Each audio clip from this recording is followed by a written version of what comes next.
It started out as the perfect storm, an owner who created a great working environment, a genius coach who had a great offensive system, supporting players who became major weapons in the NFL, and a quarterback that possessed three great qualities that made him one of the best of all time. What we got was the dynasty of the 1980s and early 90s San Francisco 49ers. All those bullet points aside, what made Joe Montana one of the greatest QBs in NFL history?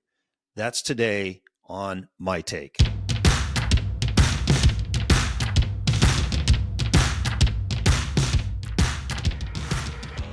Joe Montana, Hall of Fame quarterback, third-round draft choice out of Notre Dame. And much like Tom Brady, that just goes to show you what an imperfect system the scouting services and the combine and evaluating quarterbacks is at the NFL level. All Joe Montana did was lead San Francisco to 4 Super Bowl championships in his time with the Niners.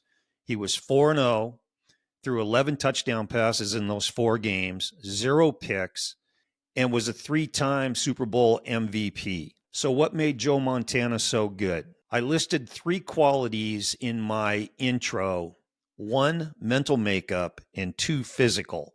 Let's start with the mental makeup. There's a reason why they called him Joe Cool. Playing quarterback at any level, but particularly in the NFL, is the single most difficult thing to do in sports. You have to decipher all these moving parts after the snap of the ball.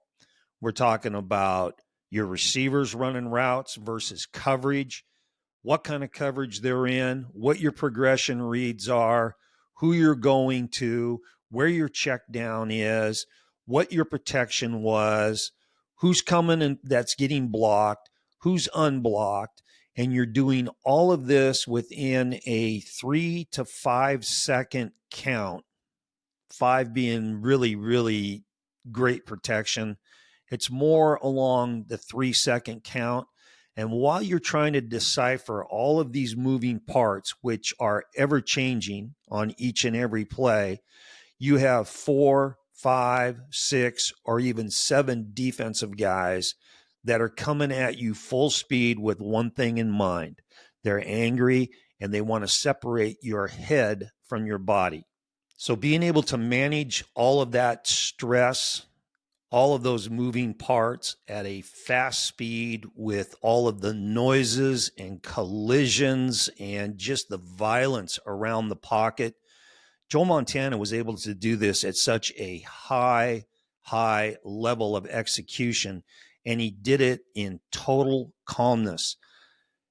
No matter what the situation was, when he took his drop to throw the ball, his blood pressure and his heart rate never changed. He never got frantic. He never panicked. He was always under control, and he always made it look easy. I think one of the most telling signs of how cool he was mentally is the iconic throw to Dwight Clark in the playoff game against the Dallas Cowboys, where he's rolling to his right. He's got Clark running the back line, running with him as Joe's going towards the sideline. And there are 2 Cowboys in pursuit of Montana, and they are rapidly pinning him into the sideline where he's running out of room. Okay, now this is what he has the total calmness to execute in his mind. As he's rolling, he pump fakes, which makes the defenders chasing him slow down and leave their feet. So he breaks their rhythm right there. He keeps rolling. He's got to negotiate the sideline now because he's right on it, and he's got Clark coming across the back of the end zone. Now, Montana knows that Clark has an advantage over all the DBs in the end zone in the fact that he was a tall receiver that played up on the rim, and he played up in the air where the DBs didn't play. And so where does Joe put the ball? he puts it up there where only Dwight Clark could go get it. And he throws a soft one. A one is on a rope. He throws a soft one where he didn't lob it with air underneath it, but he put it on a line and he threw it soft. And there was only one guy in the stadium that could catch the ball. And that right there just tells you how calm and cool he was during this play. Big stage, big lights, big crowd, big stakes. And Joe Cool delivers in the clutch. Now, the two physical qualities. Let's start with his arm.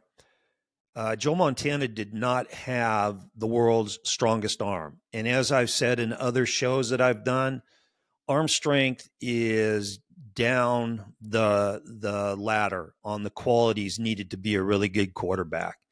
The number one thing with arm talent is accuracy. And Joe Montana was extremely accurate. He could put the ball on his receivers, whether they were running in grass. He could fit it into tight spots if they were covered. He was just an accurate quarterback. And he could do it throwing the ball in rhythm and tempo. He could do it where he would take his drop and had to laterally slide to get into a window to throw it. He could do it where he was climbing the pocket and had guys swiping at his feet where he was throwing maybe off the wrong leg. He could throw it where he was rolling to the right or rolling to the left. Didn't matter. He was going to put the ball on his receivers. And the other thing with his accuracy is Montana threw a extremely catchable ball for receivers. There have been a lot of quarterbacks in the NFL history that had they threw heavy footballs. And what I mean by that is whether or not it was a spiral or it had a little wobble on it, it just felt like a cannonball when it hit the receiver's hands. That's not an ideal situation for receivers.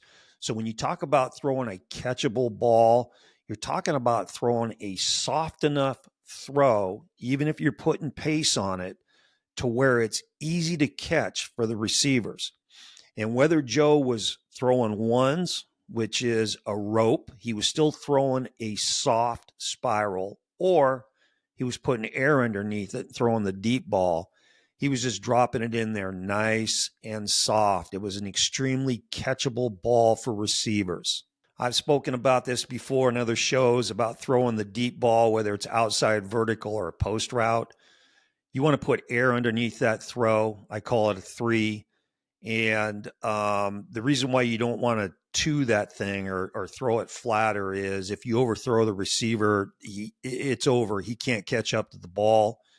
If you overthrow and you put air underneath it, at least you give the receiver the chance to use his speed to go get it.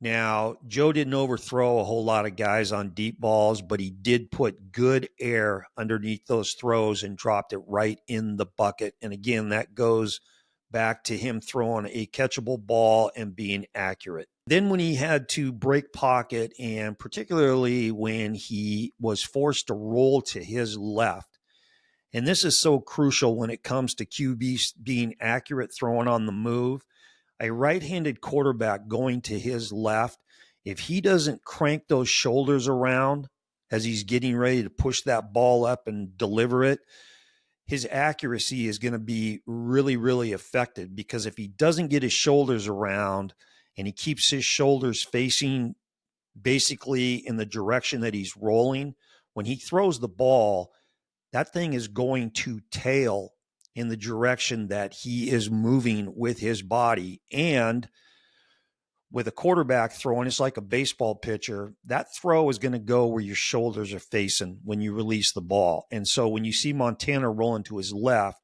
he'll really crank those shoulders around so that his shoulders are facing his target when he brings the ball up and through. Now, the most important physical skill, and this is what made Joe Montana. This is also the skill that separates good quarterbacks from average quarterbacks and great quarterbacks from good quarterbacks, and that's your feet. I've said this before, and I'll say it again. It starts and ends with your feet. Every problem that a quarterback has with either timing, anticipation, or accuracy can be traced back to what he's doing with his feet. And I'm going to do shows where I talk specifically about the feet and dive more into that in more detail. But I'll just say this about Joe Montana. There is no doubt in my mind that he has the sweetest feet of any quarterback in NFL history. The smoothest, the most rhythmic. He was like a dancer when he dropped back to throw. And with the feet, what you do with your drop ties in with rhythm and tempo. And rhythm and tempo means this. When you get to the end of your drop, that last step is plant and stride. Whether it's a 3-step stride and throw, it's a 3 and hitch stride and throw, it's a 5-step stride and throw, it's a 5-step hitch stride and throw, or it's a 7-step drop, which there's not a lot of guys that are doing 7-step drops anymore. Joe Montana made a living off of the 5-step and hitch delivery method. And it was total rhythm and tempo. And where quarterbacks get into trouble with their feet, with rhythm and tempo, and this goes back to Bill Walsh, because Walsh tied the drop of Joe Montana into the route concept that they were running. And where quarterbacks get into trouble, or where offensive coordinators get into trouble, quarterback coaches, is when they have their QB execute a quicker, shorter drop, but they're running deeper, slower developing plays downfield. And what happens in that situation is your quarterback's done with his drop, but the receivers aren't ready, and he's not ready to throw because they're not ready. So what does he do? He stands flat-footed. Well, as soon as the quarterback stands flat-footed, the rhythm and tempo is gone. And that's really one of the keys to a great pass offense, is your quarterback is able to take that drop, and at the end of his drop, get the ball out. Okay. The other problem with having the wrong drop with the route is if you're running the quick game with the receivers, but you got your quarterback taking a longer drop. And the problem that causes is the receivers are open and he's not ready to deliver the ball because of his feet and his drop. And so the ball gets out late. And so the good OCs, good head coaches that are OCs, quarterback coaches, realize this. And Bill Walsh did this. It was part of his genius, where he tied Montana's drop into the route concepts. And so you'll see San Francisco on film where they're running quick game and Montana's taking a 3-step drop. They run intermediate game and you'll see him take a 3 and hitch. And they did a lot of routes where he did a 5-step and hitch and throw. And that hitch is built into the drop, where there's a difference between a quarterback taking his drop and having to hitch up in the pocket because he feels pressure coming on the outside and behind him, which causes him to climb the pocket, or he hitches up. That's not what we're talking about here. We're talking about taking a drop, and at the end of your drop, you put that hitch step in as part of the drop, which is also part of the rhythm and tempo. And when you watch Montana do this on film, it's a thing of beauty. So as I said earlier, this was a perfect storm. You had the gifts, the physical and mental makeup gifts of Joe Montana, and the genius of Bill Walsh's system, the West Coast offense, and his understanding of how to tie Joe's feet into the routes. And what we got was the 49er magic with their passing game. So Joe did what he did. He won the 49ers 4 Super Bowls. Unfortunately, they had a quarterback controversy come into the picture with Steve Young, and there was a breakup with Joe and the 49ers. And so he ended his career with the last 2 seasons playing for the Kansas City Chiefs. Now, Montana broke from the Niners and he broke from Bill Walsh. George Seifert took over for Bill Walsh.